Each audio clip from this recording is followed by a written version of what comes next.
Somaliland. Let's expand on this in the company of Dr. Afyare, Elmi, Assistant Professor of International Politics at Qatar University, also specialises in Somali political affairs. First of all, give us an idea why Somaliland has managed to remain relatively stable compared to the chaos that there is not so many hundreds of kilometres to the south. Well, Somaliland actually has been stable for about 15 or 16 years. Since I think 1992, and there are several factors that actually help this part to stay at least stable. One is that they had some form of identity which they wanted to mobilize and use against others, namely the issue of just seceding from the rest of Somalia. But also, I have to say that the politicians there have shown some majority that whenever a conflict arises, they were able to resolve it or address it peacefully from 1992 onwards. So the worry might be, not just from a Somaliland perspective, but perhaps from an international one as well, that any efforts to knock that off course could destabilize the country and fall into the hands of people like the Al-Shabaab fighters, maybe Al-Qaeda?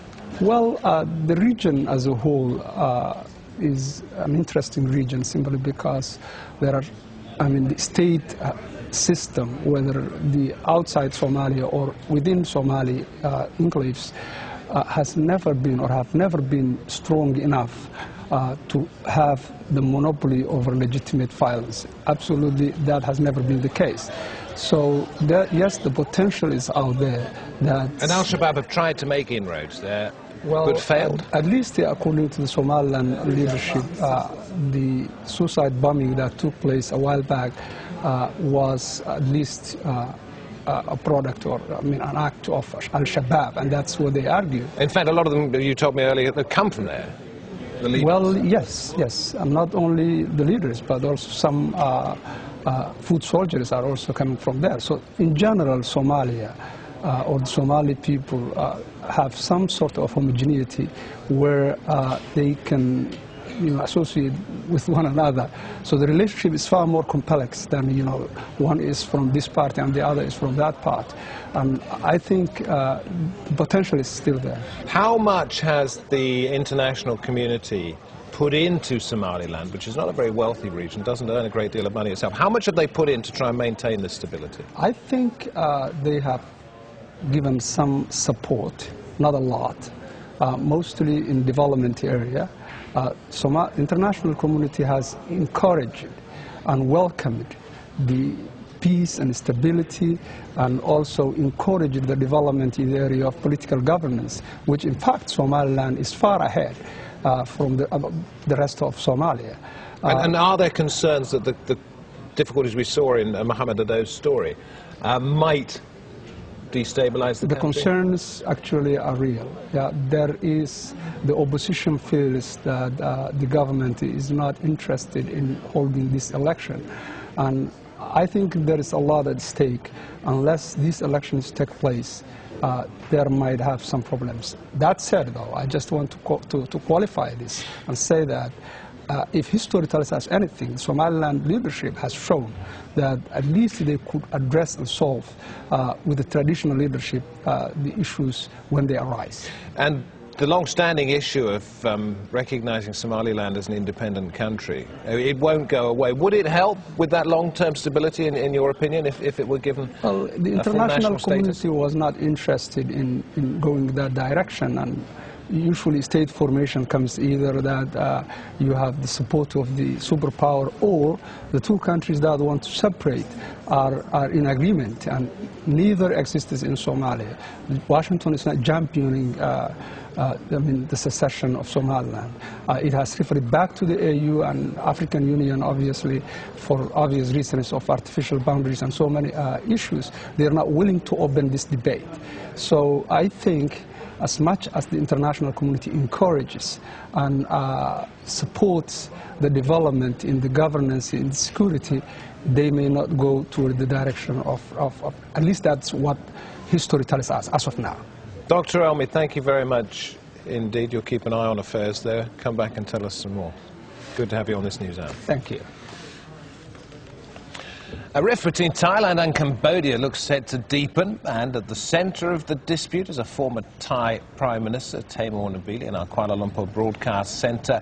Mr Shinawatra cannot keep out of the headlines, can he? He certainly wants, it seems, David, to keep a high profile, and he certainly has got one. The latest instance of this major saga that involves him is that Cambodia is refusing to hand him back to Thailand despite a formal extradition request from Bangkok that was received today. Thaksin arrived in Cambodia yesterday, Tuesday, invited by Prime Minister Hun Sen to be his economic advisor. But Thailand immediately sent the extradition request, saying he needs to come back and face charges of corruption. Laura Kyle reports. A friendship that's causing a political storm. Thailand's fugitive former Prime Minister Thaksin Shinawatra welcomed with open arms by Cambodian Prime Minister Hun Sen. I respect him very much, the effort that he had put into his government tenure of almost 2 terms. These pictures, broadcast on Cambodian national television, a slap in the face for Thailand, desperate to get Thaksin back so he can serve a 2-year jail sentence for corruption. But Cambodia is refusing to honour an extradition treaty signed by both countries on the ground that the demand is politically motivated. Hun Sen has instead given Thaksin a new job as economic advisor. The one-time billionaire tycoon has since seen most of his assets frozen in Thailand, but many in Cambodia remember his economic policies, helping the rural poor. And on Thursday he'll be briefing 300 Cambodian economists. Thaksin has embraced the opportunity. It might happen, but I don't expect this birth. It's just like, you know, the mentality of Cold War and 21st century. For the mentality of the Cold War is to think your neighbor is your enemies or competitors, like in the Cold War times. But in 21st century, we consider the neighbors as partners, and in this is borderless world era. So we're not talking about zero-sum game. We're talking about mutual interests. Cambodia, Laos, and Myanmar, 3 countries combined GDP. It's only 10% of the Thai. So why you are so worried, you know, if your neighbor is still poor and you are so rich? So why don't you help your neighbor? Thaksin's appearance so close to home is unlikely to be permanent. He's mostly resided in Dubai during his year of self-imposed exile. But that's done little to calm current Thai Prime Minister Abhisit Weshachiwa, for whom Thaksin has consistently caused problems.